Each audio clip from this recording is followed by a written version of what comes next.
Kwa majina anaitwa Ali Hassan Abdallah, ni mgombea wa nafasi ya udiwani kwenye kata ya Buzuruga.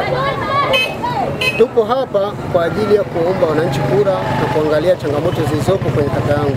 Nimeamua kujitosa kwenye nafasi hii kwa sababu ya kuwapigania wananchi wa Buzuruga.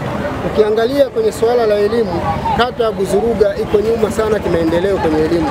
Nitahakikisha nikichaguliwa kwa diwani, nitahakikisha kwamba swala la elimu ndio kipaumbele changu cha kwanza kwenye kata ya Buzuruga. Kwanza tutahakikisha tunajenga shule ya sekondari ya ghorofa kwenye kata yetu ya Buzuruga. Jambo la pili, kuna changamoto moja imejitokeza. Viongozi waliopita, awamu zilizopita, wameweka mazingira mabovu kwenye shule ya msingi ya Buzuruga. Nikichaguliwa kuwa diwani wa kata ya Buzuruga, nitakwenda kuhakikisha shule ya msingi Buzuruga inaondolewa vyoo ambavyo kwamba vimewekwa mbele ya shule.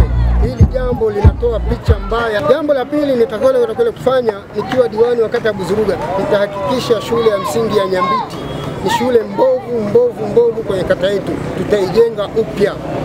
Kwa swala la afya, shule ya msingi kata ya Buzuruga ina kipaumbele kikubwa sana ya kukosa huduma za kiafya ambazo kwamba ziko bora. Tuna kituo chetu cha afya cha Buzuruga, ni maarufu mno.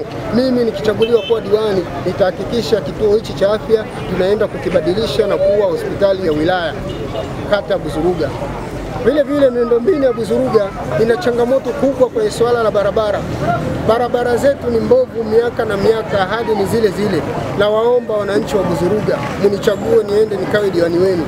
Nina sababu kubwa za kuwa diwani, nina sababu kubwa za kuwaletea maendeleo kwenye kata ya Buzuruga. Nitahakikisha barabara ya Buzuruga Nyambiti pamoja na kutokezea Mabatini mpaka mjini tunaiweka lami na tunatengeneza barabara nzuri, wananchi wetu wapite bila shida. Leo ni aibu mwananchi wa Nyambiti anatoka Nyambiti anakuja kupanda gari mjini ili aende, kupanda gari Buzuruga ili aende mjini. Hapana, nitahakikisha Nyambiti inafunguliwa kwa barabara, iwe za lami iwe za mawe, lakini barabara za Nyambiti zote tutazirekebisha.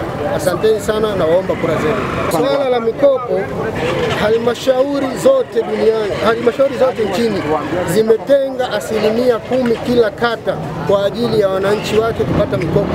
Mimi kama diwani wenu nikichaguliwa kata ya Buzuruga, nitahakikisha 10% ya mikopo inayotolewa halmashauri inafika kwenye kata yangu, inawapa walengwa, kina mama, bodaboda, vikundi vyote wanaipata hii 10% haitoka halmashauri, ili waweze kujinufaisha na kufanya maendeleo yao bila kutegemea mikopo umiza. Yangu mpiga kura wa kata ya Buzuruga, fanya juu chini uende ukanichague na kuhakikishia hautojuta.